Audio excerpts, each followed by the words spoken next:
우리 서로 정답게 인사 나눕니다. 주님의 이름으로 사랑합니다. 주님의 이름으로 사랑합니다. 주님의 이름으로 사랑합니다. 오늘 말씀의 제목 한번 따라할까요? 예수를 생각하라. 누구를 생각하라? 예수를 생각하라. 이런 제목입니다. 우리 모두가 피곤한 인생을 살아가고 있습니다. 어느 시대보다도 이 피곤이라는 단어가 지금 우리에게 거인처럼 다가오고 있는 것을 우리가 고백하지 않을 수가 없습니다. 우리의 하루의 일과를 가만히 살펴보면 전쟁과 같다, 이렇게 말하지 않을 수가 없습니다. 몇 시를 따지지 아니하고 몇 분 아니 몇 초를 따질 정도로 시간에 쫓기면서 살아가는 많은 사람들을 볼 수가 있습니다.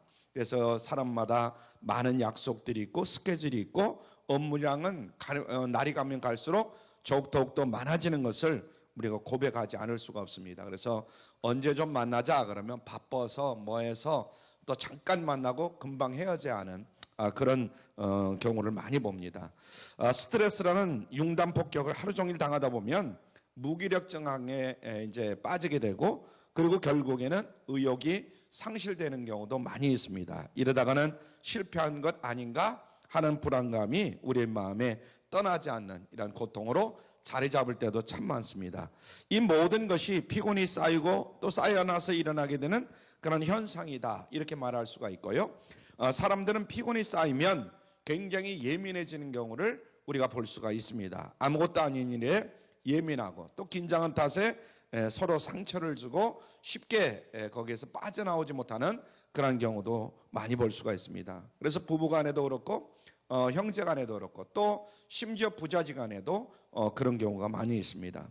누군가가 우리에게 이런 피곤에 대해서 육체적인 피곤이냐 이렇게 물어온다면 꼭 그렇다 이렇게 대답하기가 굉장히 어려운 경우도 많이 있습니다. 만약에 육체적인 피곤이다 그러면 푹 쉬고 나면 뭐 일주일이든 아니면 뭐 하루라도 또 아니면 몇 시간이라도 푹 쉬고 나면 괜찮은 경우가 많잖아요. 그러나 현대인의 피곤들은 잠을 자도 쉴 만큼 잘 해결되지 않는 그런 피곤들이 너무 많은 것을 우리가 알 수가 있습니다.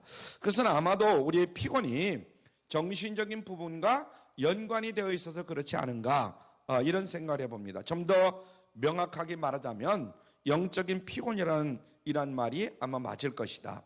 오늘날 그래서 현대인들이 느끼는 그런 피곤의 특징을 본다면 대부분 영적인 것이고 정신적인 데 있는 것이다, 이렇게 말하지 않을 수가 없습니다. 우리는 이 사실을 굉장히 부인하기가 어렵다.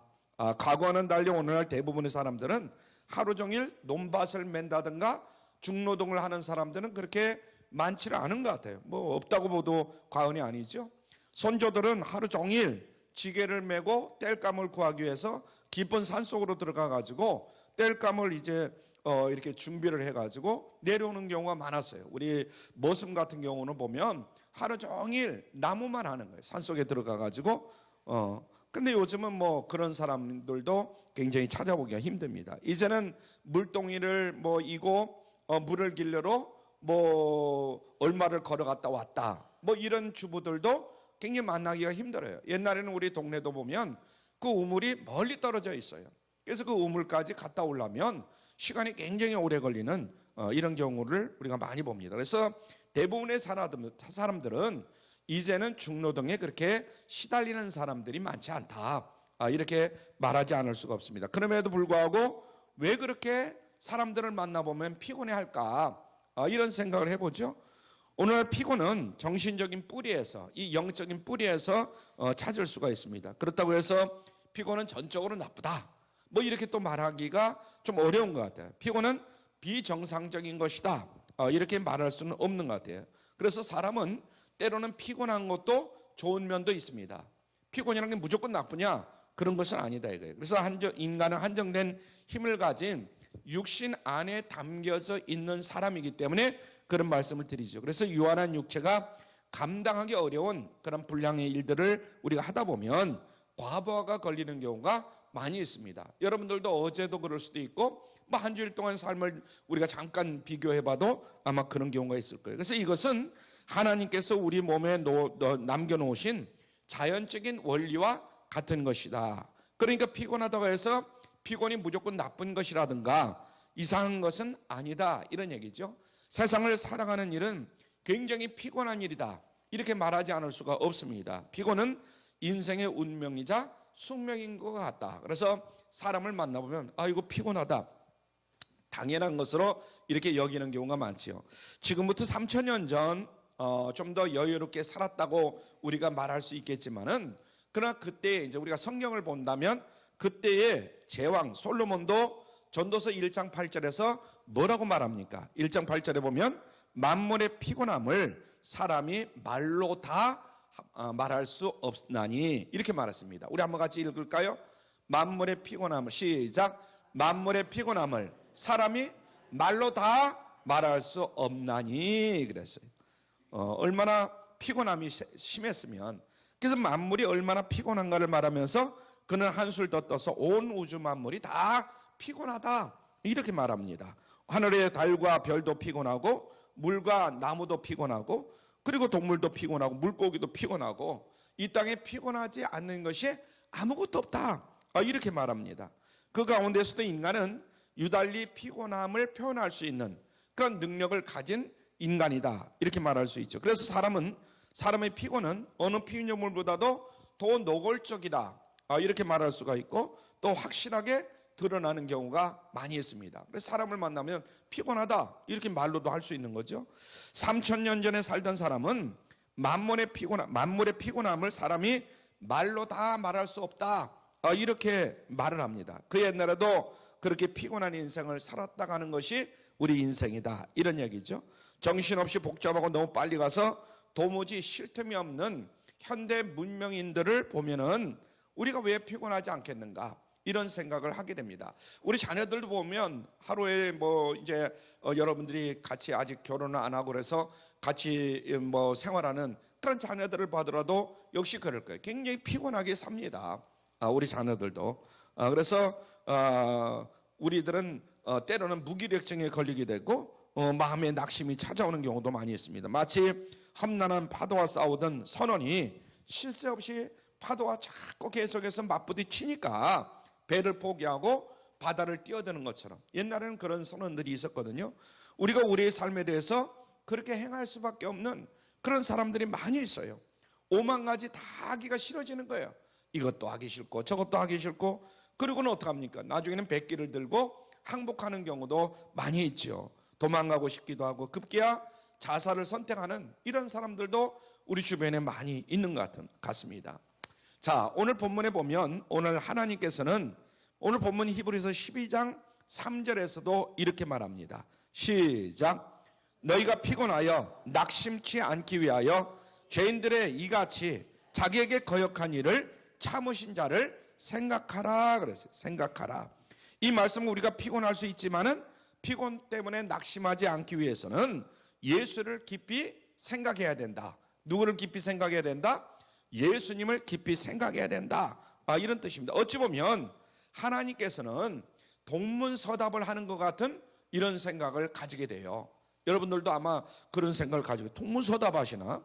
피곤하면 환경을 개선하라, 이렇게 말씀을 한다든지, 좀 더 편하게 살 수 있는 방법을 좀 알려준다든지, 구체적인 처방전을 알려줘야 할 것 같은데, 예수를 깊이 생각하라, 예수를 생각하라, 이렇게 말씀하는 거예요. 환자의 증상을 파악하고 처방전을 써주는 의사처럼 명확하고 구체적인 방법으로 해결책을 던져주면 참 좋을 텐데, 예수를 생각하라, 이 말씀은 어딘지 모르게 좀 생뚱맞아 보이는 그런 것을 우리가 생각할 수가 있습니다. 그러나 하나님은 어리석은 말을, 어리석은 이야기를 하시는 분은 아니신 줄로 믿습니다. 아멘. 하나님은 터무니없는 말로 우리를 속이시는 분은 아니다, 이 말이에요. 이것을 우리가 먼저 알아야 돼요. 하나님께서 피곤할 때 누구를 생각하라? 예수를 생각하라, 이렇게 말씀하신 이유에는 몇 가지 이유가 있지만은 오늘 말씀에 보면 세 가지 이유가 있어요. 첫째로 예수님은 경험자이신 거예요. 한번 따라, 예수님은 경험자이셨다. 우리가 당하고 있는 이 피곤을 예수님은 똑같이 체험한 자시다, 이런 이야기죠. 내가 낙담될 때가 언제인가를 주님은 너무나 잘 알고 있어요. 내가 낙심한다, 왜 낙심할까? 너무나 잘 알고 있는 거예요. 세상에 오셔서 예수님은 가난과도 씨름하시고 목수의 아들로 이 땅에 태어나셨죠. 그 목수의 아들로 또 세상을 살아가는 거예요. 하루 종일 일할 수밖에 없는 그런 위치에 있어서요. 특별히 예수님을 피곤하게 만드는 것은 주변 사람들이었어요. 나중에도 보면요, 예수님 주변에는 정말 많은 사람들이 모였습니다. 선한 사람도 있었지만 대부분 어떤 사람들이냐, 노동하는 사람들, 또 아니면 죄인들이었죠. 그들은 예수님을 하나님의 아들로 인정하지 않았어요. 그들은 예수님이 하나님의 아들인 줄을 몰랐기 때문에 예수님을 비판하고 예수님을 대적하는 이런 삶을 살아갑니다. 급기야 증오까지 해가지고 예수님을 죽이기까지 하는 거예요. 죽이기까지. 그래서 이런 사람들에게 둘러싸여서 예수님을 하루 종일 살아가는 것을 우리가 볼 수가 있습니다. 특별히 몇 사람을 선택해서 예수님이 제자로 삼습니다. 하지만 그들도 역시 마찬가지예요. 그들 중에 한 사람은 마귀 사단이었어요. 우리가 잘 알고 있는 가룟 유다라는 사람이 바로 그런 사람이었죠. 나머지 11명은 그럼 똘똘했느냐? 11명도 역시 마찬가지예요.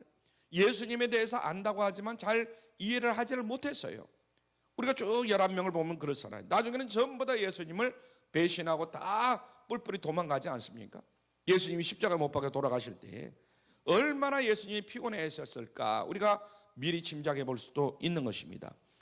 예수님은 나사로가 죽었을 때도 예수님은 그를 찾아가서 통분히 여기시고 민망히 여기시고 나중에는 그것을 참지 못해가지고 눈물까지 흘리는 그런 예수님을 우리가 발견할 수가 있습니다. 속이 타고 아파서 눈물을 쏟을 정도로 예수님은 우리가 당하는 여러 가지 피곤, 우리가 당하는 여러 가지 낙심, 우리가 당하는 고통을 주님은 다 당하시고 그래서 알고 계시고 삶의 모든 고통 가운데서도 하나님의 아들이라고 해서 예외는 없었다.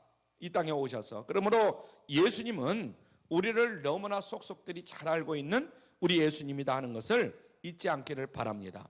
근데 오늘 본문에 보면 예수님이 생각하라고 말씀하셨어요. 거기 보면 3절 하반절에 보면 이같이 자기에게 거역한 일을 참으신 자를 어떻게 하라?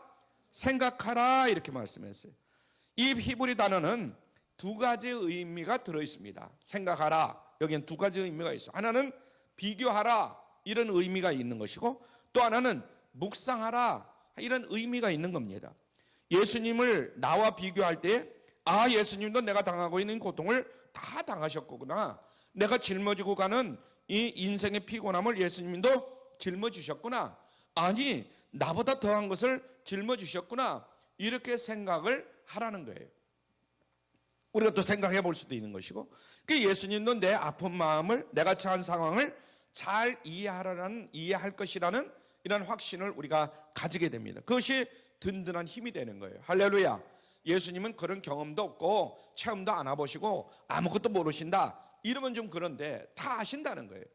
또 예수님을 마음에 모시고 깊이 묵상해 보면 내 마음에 어느새 위안이 찾아오는 것을 우리가 알 수가 있어요. 그래서 예수님의 삶이 깊은 위로로 우리에게 다가옵니다. 그래서 예수님을 생각하라 이렇게 말씀하시는 줄 믿으시길 바랍니다. 왜 예수님을 생각하라고 하시는가?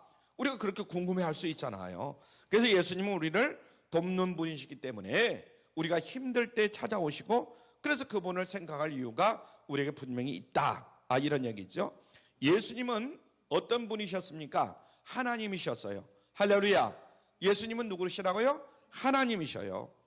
그는 다 모든 것을 가지신 분이에요. 무엇이나 다 하실 수 있는 분이에요. 긍휼이 풍성하신 분이에요.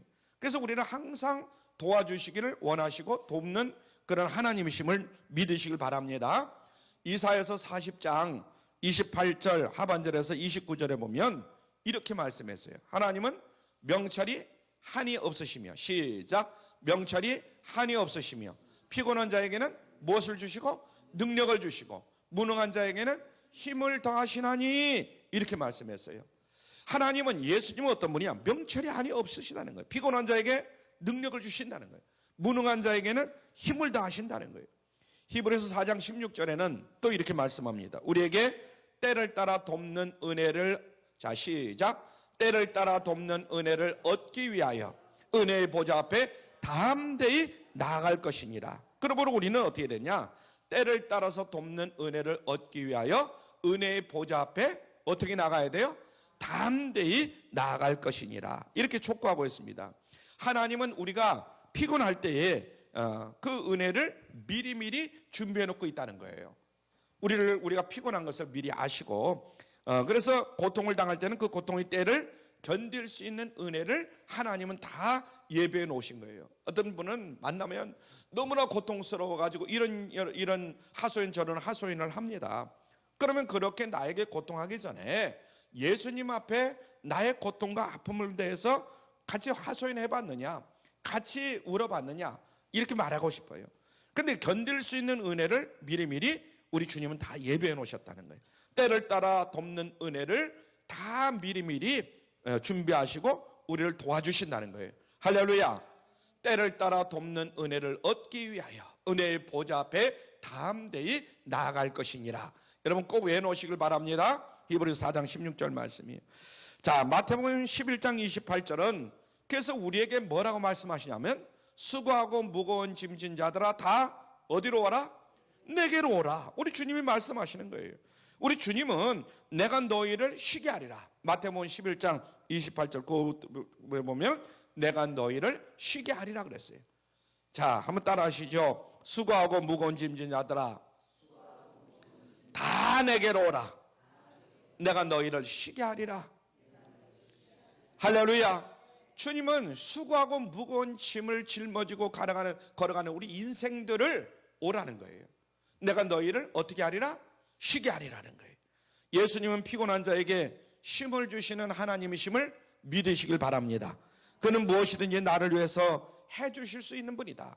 우리가 예수님 앞에만 나가면 예수님은 나를 위해서 무엇이든지 다 해줄 수 있는 분이다. 그렇기 때문에 하나님께서 피곤하면 예수를 생각하라는 거예요. 할렐루야. 우리가 낙심될 때마다 누구를 생각하라? 예수를 생각하라. 이렇게 말씀하시는 것을 잊지 않기를 바랍니다. 그래서 여러분들이 인생을 사는 가운데 힘들고 어려울 때마다 낙심될 때마다 누구를 생각하라? 예수를 생각하라. 우리가 지칠 때 예수님을 생각할 이유가 또 있는데 예수님에게는 낙심할 이유가 하나도 없기 때문에 우리는 예수님을 생각할 가치가 있다. 이제는 예수님 앞에 나가면 모든 것을 다 해결할 수 있어요. 십자가형, 우리가 이제 예수님이 십자가에 못 박아 돌아가셨잖아요. 십자가형은 정말 따라가기에 부끄러움이 있는 그런 십자가형입니다. 사실 십자가는 수치요 부끄러움이요 망신거리요 구경거리예요. 하지만 이 끔찍하고 모욕적인 죽음도 예수님이 사용하지 않은 이유가 뭐냐? 십자가 다음에는 부활의 영광이 있기 때문에 그런 줄로 믿습니다. 할렐루야. 그분은 죄와 사망의 고통을 이기시고 모든 인류를 죄에서 구원하실 그 영광을 늘 생각을 하신 거죠. 영광스러운 하나님의 아들로 부활하시면 십자가의 그 수치도 십자가의 그 고통도 다 물러갈 수 있기 때문에 그 이상의 것이 있다는 것을 아셨기 때문에 그것을 견뎌내신 줄로 믿으시길 바랍니다. 그러므로 예수님은 십자가 앞에서도 결코 낙심하지 아니하셨다 하는 것을 우리가 기억해야 됩니다. 우리가 십자가를 지는 것만 너무나 부담스러워하는데 십자가를 지는 것 부담스럽지 않다. 그 다음을 생각하는 것이죠. 그래서 십자가 앞에서 절망하지 않았다. 십자가 앞에서 한숨 쉬지 않았다. 바로 이런 예수님을 생각하라, 이런 말씀인 줄 믿으시길 바랍니다. 부활하신 주님께서 하늘과 땅의 권세를 가지신 다 주님께서 장차 이 세상을 심판하시고 모든 인류의 불행을 행복으로 바꿔놓으시는 우리 주님이십니다. 그래서 모든 인생의 한숨과 원한을 풀어주실 주님, 그 주님을 생각하시면 여러분 낙심할 이유가 하나도 없는 줄로 믿으시길 바랍니다. 여러분 지금 살아가는 것이 굉장히 가난한 분들이 있을 수 있어요. 오늘의 가난이 정말 그러나 가만히 생각하면 낙심할 이유가 우리에게 있는가? 사실은 낙심할 이유가 하나도 없어요. 주님은 우리가 짊어진 가난을 몇 천 배, 몇만 배 보상하고도 남을 수 있는 분이심을 믿으시길 바랍니다. 우리가 어떤 사람들을 만나보면 옛날에 참 가난했다, 정말 굉장히 힘들었다. 그런데 예수님을 믿고 나서 부자로 잘 사는 사람들을 우리가 만나볼 수도 있어요. 그분들은 가난을 얼마든지 보상해 주잖아요. 예수님이 손을 들기가 도와주기가 뭐해서 그렇지 도와주겠다 하면 그깟 놈의 가난은 쉽게 얼마든지 벗어버릴 수가 있는 겁니다. 아멘. 우리는 늘 그것을 생각해야 돼요. 그래서 이 세상에 경쟁되어서 대열해서 뒤로 처지는 것만 가지고 이를 뜻대로 잘 안 풀리는 것만 가지고 예수님을 원망하면 안 돼요. 물론 사람이니까 그런 것 때문에 마음이 상할 수가 있어요. 내가 왜 예수를 믿는데 왜 교회를 다니는데도 자꾸 이렇게 힘들까? 그런 생각을 가질 수도 있어요. 하지만 그리스도인은 그런 일로 절대로 낭망해서는 안 된다 하는 것을 기억을 해야 될 줄 믿습니다. 주님이 준비하신 영광의 나라에 들어가면 내가 세상에서 얼마나 성공했느냐, 성공하지 않았느냐, 이런 것은 아무런 가치가 없는 일이에요. 꿈에서 본 듯 세상의 모든 일을 다 잊어버릴 만큼 영원토록 주님과 함께 누릴 그 영광은 정말 그 무엇과도 비교할 수 없는 그런 영광인 것을 믿으시길 바랍니다. 그렇기 때문에 예수님만 생각하면 내가 남에게 지금 당장 뒤처진다 할지라도, 남에게 비해서 좀 못 따라가는 부분이 있다 할지라도 그것 때문에 절망할 이유가 하나도 없다는 것을 우리가 깨달아야 됩니다. 오히려 예수님을 생각하면 신바람이 나는 우리 모두가 되어야 될 줄로 믿습니다. 아멘. 지금 남편이 미워질 수도 있어요. 아내가 마음에 들지 않을 수도 있어요. 자식이 속을 썩일 수도 있어요. 세상을 살다 보면 이런 일 저런 일이 많이 생깁니다. 내 소원대로 다 되면 참 좋겠는데 내 소원대로 안 되는 경우도 많이 있습니다. 그러나 여러분, 우리가 생각을 해봐야 됩니다. 왜 내 마음대로 되지 않는가? 그래서 내 마음이 더 피곤하고 더 낙심이 될 때가 있어요. 그러나 그런 형편 가운데서도 우리가 예수님을 생각하면 우리가 그 낙심될 만한 여건 때문에 오히려 예수님을 찬양하고 주님을 찬양하게 됨을 믿으시길 바랍니다. 할렐루야. 로마서 8장 18절에 보니까 뭐라고 말씀하셨어요? 시작. 현재의 고난은 장차 우리에게 나타날 영광과 좋게 비교할 수 없도다. 현재 우리가 여러 가지 고난이 있어요. 아픔이 있어요. 슬픔이 있을 수 있어요. 그러나 좋게 우리에게 나타날 영광과는 비교할 수 없다는 거예요. 할렐루야. 현재의 고난이 장차 우리에게 주실 영광과 비교가 안 된다 하는 말씀 여러분들이 기억하시길 바랍니다. 그래서 오늘 우리가 겪는 고난은 장차 우리에게 주어질 영광과 비교할 수 없는 세 발의 피다. 그 표현이 좀 그렇지만은 세 발의 피다. 이렇게 여러분들이 고백할 수 있길 바랍니다. 그래서 지금 내가 사람 때문에 시달리는 사람들이 있을 거예요. 남편 때문에, 아내 때문에, 동생 때문에, 누구 때문에, 사람 때문에 시달리고 있을 거예요. 혹은 마음대로 되지 않는 여러 가지 일들 때문에 고통스러워하는 분들도 있을 거예요. 그러나 장차 예수님이 나에게 주시려고 준비하고 계시는 그 영광에 비하면 이런 것들은 아무것도 아니다 하는 것을 먼저 깨달을 수 있기를 바랍니다. 할렐루야. 도무지 아무것도 아니다. 비교할 것도 없다. 그래서 예수님을 생각할 때마다 예수님이 나에게 주실 수 있는 굉장한 은혜가 예비되어 있다는 것을 늘 여러분들이 기억을 하시고 그것을 기다릴 수 있길 바랍니다. 히브리서의 초기 독자들은 로마 제국의 황제에게 핍박을 당하는 그런 상황이었어요. 우리가 읽고 있는 이 성경을 보면 이때의 초대교회 성도들이 굉장히 호의호식하고 잘 살고 그런 것은 아니에요.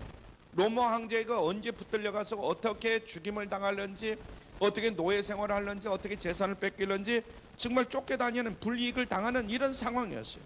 예수님을 믿기 위해서 그들은 믿음을 지키기 위해서 자기 자신을 희생하고 정말 자기 자신의 모든 것을 다 생명까지 내걸는 이런 상황 가운데 있는 것입니다. 이런 사람들에게 주님이 주시는 위로라면 핍박한 사람들을 한순간에도 모두 다 멸하시고 즉시 핍박에서 건져주실 것이다. 이런 생각을 우리가 흔히 가질 수 있을 거예요. 나를 핍박하는 사람들 가만히 둘 것이냐? 주님이 가만두지 않을 것이다. 다 그냥 당장에 어떻게 할 것이다. 그러나 하나님은 그렇게 생각하지, 하나님께서는 그렇게 하시지 아니하고 예수를 생각하라 이렇게 말씀했어요. 한번 따라하죠. 예수를 생각하라. 오늘 이 시간 여러분 다른 거 다 잊어버리시고 예수님이 나에게 주실 거 다 우선은 잊어버리시고 먼저 예수를 생각하시길 바랍니다. 예수를 생각하라. 세상에서 아무리 핍박을 받아도 지금 당장 핍박이 괴롭지? 그러나 내가 준비한 영광을 맛보는 그날부터 너는 지금 당하는 이 핍박에 대해서 두 번 다시 생각하지 않게 될 거야. 두 번 다시는 이런 일을 당하지 않을 거야. 그렇습니다. 여러분 상대가 되지는 않습니다. 핍박의 크기와 비교도 안 되는 엄청난 은혜가 여러분들에게 쏟아질 것을 생각하시길 바랍니다. 할렐루야. 환난 중에도 기뻐할 수 있는 특별한 은혜를 여러분들이 체험하게 될 줄로 믿습니다. 예수님을 생각할 수 있는 좋은 방법 두 가지가 있습니다. 하루 일과로 씨름하다 보면 때로는 아이고 피곤해 정말 죽겠어 다 내려놓고 싶어 이런 마음이 들 때가 있을 거예요. 그럴 때마다 5초도 좋고 10초도 좋고 1분도 좋고 잠깐 동안이라도 예수님을 한번 생각해 볼 수 있길 바랍니다. 여러분들이 굉장히 힘들 때가 있을 거예요. 운전하다가도 문득 피곤하다 이런 생각이 되면은 풀리지 않는 마음으로 문제로 답답하고 이럴 때에 그때 잠깐이라도 여러분들이 예수님을 생각해 볼 수 있길 바랍니다. 예수님은 내가 겪는 이 모든 고통을 다 경험해 보셨어. 또 경험하셨어. 예수님은 얼마든지 여러분과 나를 도와줄 수 있는 분이십니다. 아멘. 내가 어떤 형편과 처지에 놓였든 간에 나의 모든 것을 다 아시고 도와줄 수 있는 분이에요. 그래서 예수님 안에는 절대로 낭망할 필요가 없다. 한번 따르죠. 예수님 안에서는 우리는 결코 낭망할 필요가 없다. 그것을 신뢰하면서 여러분들이 예수님을 생각해 보시길 바랍니다. 이것이 쉬운 것 같아도 실제로는 굉장히 어려워요. 여러분들이 막상 그런 일을 당하고 나면 원망부터 나오고 불평부터 나오고 누구부터 머리에 떠오르고 가만두지 않겠다 별의별 생각이 다 들어요. 세상 사람들은 화가 나면 분노하다가 제풀에 지치거나 피곤하면 휴 하고 한숨을 쉬어버리고 마는 경우도 있습니다. 예수님 모르는 사람들은 그것이 최선을지 몰라. 답답한 일을 당하면 모든 것을 잠시 잊어버리고 어디로 훌훌 떠나고 싶은 그런 생각을 가질 수도 있어요. 그런데 예수님을 믿는 우리는 이런 때일수록 누구를 생각하라? 예수님을 생각해야 돼요. 어려운 상황 가운데 그렇게 예수님을 생각하다 보면 나도 모르게 예수님 앞에 기도가 나오는 줄로 믿습니다. 그리고 나로도 모르게 몇 마디 나오는 그런 기도 때문에 다음에 따라오는 여러 가지 상황이 아주 달라질 수 있다 하는 것을 여러분들이 기억할 수 있길 바랍니다. 할렐루야. 또 하나는 일주일 동안의 어느 날이라도 여러분 좋아요. 1시간이든 2시간이든 여러분들이 짬을 나서 한번 기도해 보시길 바랍니다. 밤이든지 새벽이든지 낮이든지 여러분 혼자 있을 수 있는 시간을 여러분들이 한번 가질 수 있길 바라요. 한 일주일에 한 번 정도 아니면 2번 정도도 뭐 좋고요. 그래서 그 자리를 여러분들이 홀로 찾아가서 다 모든 것을 내려놓고 예수님 앞에 기도하는 거예요. 핸드폰도 잠시 다 뭐 맡겨놓든지 뭐 꺼놓든지 하고 부인이 남편을 따라가서도 안 되고 남편이 부인을 따라가서도 안 되고 홀로 하나님과 단둘이의 시간을 가져볼 수 있길 바랍니다. 그래서 여러분들 침묵 중에 아니면 차분하기도 하는 차분히 하는 그 기도 아니면 하나님 말씀을 조용히 읽는 가운데 하나님의 뜻과 하나님의 지시를 기다리는 중에 주여 말씀하여 주시옵소서 제가 듣겠습니다. 주님 사는 것이 너무나 피곤해요. 주님 지금 도와주셔요. 그러면서 여러분들이 주님 앞에 기도하고 마음문을 활짝 열고 가만히 기다리면 주님께서 여러분에게 주시는 위로의 말씀이 있을 거예요. 할렐루야. 주님이 주도권을 잡으시고 여러분들에게 말씀하실 거예요. 그래서 모든 소란스러운 잡음 스위치를 내려놓으시고 오직 하나님의 음성에만 주파수를 고정하고 조용히 기다리시기를 바랍니다. 저는 가끔 그전에는 지금은 잘 안 올라가지만은 여의도 순복음교회 그 기도원을 가끔씩 올라갔어요. 한 달에 한 번 아니면 뭐 2번까지도 올라가고 그 직장에서 직장 일을 마치고 그냥 저녁에 올라가는 거예요. 올라가서 밤 새우고 그리고 아침에 이제 내려와서 또 출근도 하고 이런 적도 있고 그런데 그 가보면 또 뭐 옆에 사람하고 뭐 얘기하고 뭐 하고 또 그냥 거기 와서도 자기 얘기나 하고 뭐 하고 하는 사람들도 있어요. 그런데 그런 사람들은 관두더라도 자기 혼자서 하나님과 1대1로 만나서 조용히 시간을 가져보자 이 말이죠. 그래서 자기를 정리하고 하나님과의 관계를 다시 한번 맺고 그리고 내려와서 생활하면 어느 순간부터 하나님의 그 도우심의 그 손길을 느낄 수가 있어요. 아멘. 그 순간에도 우리가 이제 하나님의 음성을 들을 수 있지만은 실질적으로 사는 삶 가운데 그렇단 말이에요. 그래서 육신의 피곤은 푹 쉬면 해결이 됩니다. 하지만 우리 크리스찬은 육신의 피곤보다도 영적인 피곤을 푸는 일이 더 어떻게 보면 큰일이다. 그래서 영적으로 이 피곤을 푸는 것을 여러분들이 마음속에 새기시고 몸으로 적응을 하실 수 있길 바랍니다. 그래서 마음의 어떤 그런 피곤도 푸는 것도 좋지만 육신의 피곤도 푸는 것도 좋지만은 영의 피곤을 풀 수 있어야 된다. 성경적으로 영적인 피곤을 푸는 방법은 예수를 생각할 수 있는 조용한 시간을 만들어야 된다 하는 것을 다시 한번 마음속에 새기시길 바랍니다. 이것을 실천하지 못하면 우리는 가장 중요한 것을 놓치게 된다 하는 것을 깨달아야 될 줄로 믿습니다. 여러분, 주님과 마주 앉아서 조용한 시간을 다시 한번 가질 수 있길 바랍니다. 할렐루야. 이 맛을 알게 되면 피곤에 지쳐서 시간을 만들지 않을 수 없는 상황이 되기 전에 스스로 이 시간을 만들게 될 줄로 믿습니다. 눈을 감고 멍하게 앉아있으며 공상하다가 시간을 다 보내는 것이 아니에요. 예수님을 생각하라. 오늘 말씀에 예수님을 생각하라 이렇게 말씀했어요. 그래서 우리 안에 각자 예수님을 생각하는 방법이 있어야 될 줄로 믿습니다. 그래서 성경을 펴놓고 우리가 성경을 펴놓고 예수님을 만날 수도 있죠. 말씀 속에서. 그런 성경을 편다고 다 하나님 말씀이 눈에 들어올 수는 없어요. 이것을 읽다가 저것을 읽다가 보면 정신이 없어가지고 그런 경우도 있어요. 그럴 때에 주일 설교 말씀 가운데 여러분들이 주일 말씀을 딱 펴놓고 묵상을 해보시길 바랍니다. 할렐루야. 그때 이런 말씀을 들었어서 그래서 이제 목사님이 하신 말씀을 여러분들이 기억을 할 거예요. 그런데 그 말씀만 기억하다 보면 그 말씀만 여러분에게 은혜를 주시느냐? 그렇지 않다 이 말이에요. 그 말씀 외에 하나님께서 준비하신 여러분에게 꼭 들려주실 말씀을 들려주신다 이 말이에요. 아멘. 그래서 목사님에게 듣던 말씀 말고도 새로운 말씀이 여러분에게 주어진다 이거예요. 예. 그래서 소에게 여물을 먹어보면 처음에는 풀을 뜯을 때는 정신없이 뜯습니다.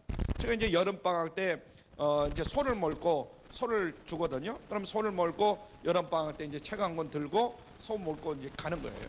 그럼 소는 풀어놓고 하루 종일 이제 책 보고 그러다가 이제 소를 몰고 오는데 소도 가면 열심히 뜯어 먹습니다. 근데 점심때 되거나 이렇게 되면 소도 이제 나무 그늘에 이런 데 앉아가지고 계속 서든지 앉아든지 해가지고 계속 되씹어요. 이건 뭐냐면 가서 부지런히 뜯어먹은 풀을 다시 꺼내가지고 다시 씹는 거예요. 이런 시간이 우리에게도 필요하다.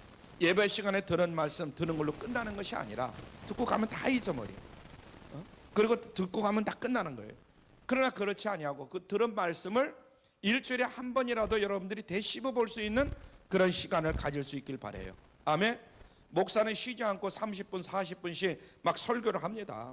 성도들은 계속해서 들어요. 그래도 그 일주일에 한 번 듣는 설교가 마음에 와서 들을 수도 있대, 변화를 시킬 수도 있지만은 그렇지도 못하는 경우도 있다 이런 얘기예요. 그래서 여러분들이 따로 떼어서 예수님과 시간을 갖는 것이 굉장히 중요하다. 말씀을 조용히 외워도 보고 묵상도 해보시길 바랍니다. 본문 말씀을. 그래서 설교에서 듣는 말씀 한마디 한마디를 여러분들이 대새김질하고 곰곰이 되씹어 볼 수 있길 바랍니다. 그런 시간에 성령님께서 주시는 특별한 은혜가 여러분들에게 주어질 줄로 믿습니다. 설교자가 깨달은 말씀보다도 어쩌면 더 달콤하고 깊이 있는 말씀을 여러분들이 깨달을 수도 있는 거예요. 성령의 은혜로 말씀을 깨닫고 그 깨달은 말씀을 여러분들 영혼에 가득가득 채우시기를 바랍니다.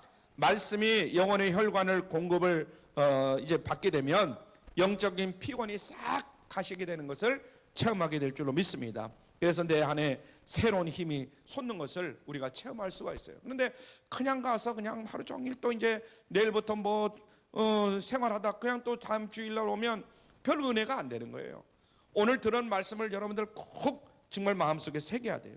하나님의 말씀을 대새김질해서 예수님을 생각해 보시길 바랍니다. 만약 이런 시간이 없었다면 당연히 한 주일 동안의 삶이 너무나 피곤할 수밖에 없어요. 마음의 무거운 짐이 항상 나를 짓누르고 있기 때문에 그런 경우가 많습니다. 예수님을 생각하라 이렇게 말씀했는데 생각하지 아니하고 인생을 살아가는 그런 여러분들이기 때문에 그럴 수밖에 없습니다. 그래서 피곤하다 이런 말만 하지 마시고 이 문제를 해결하기 위해서 성경에서 말씀하신 하나님의 해결책을 여러분들이 잘 마음속에 새기시고 실천해 보시길 바랍니다. 하나님은 거짓말 하시는 분이 결코 아니시다는 거 늘 잊지 마시길 바랍니다. 그래서 우리가 피곤하고 낙심이 될 때 누구를 생각해야 되느냐? 예수님을 생각하라 하신 오늘 말씀대로 순종만 하면 반드시 여러분의 영혼이 정신의 피곤을 주님께서 풀어주실 줄 믿습니다. 할렐루야. 그렇게 하지 않으면 내가 죽을 수 있어요. 아까도 말씀드렸잖아요. 내가 죽을 수도 있어요. 죄송스러운 얘기지만 심지어 자살까지 하는 사람들도 있을 수 있습니다. 그래서 지금까지 내가 예수님을 참 등한히 했구나. 그래, 맞아. 잠깐이라도 예수님을 생각하는 습관을 길러야지. 오늘 이 시간에 여러분들 마음속에 새기시고 꼭 예수님을 여러분들의 마음속에 다시 되새길 수 있는 그런 시간이 되시길 바라고, 그런 시간을 꼭 가질 수 있기를 주님의 이름으로 부탁을 드립니다. 기도합니다. 사랑의 아버지 하나님, 저희들이 인생이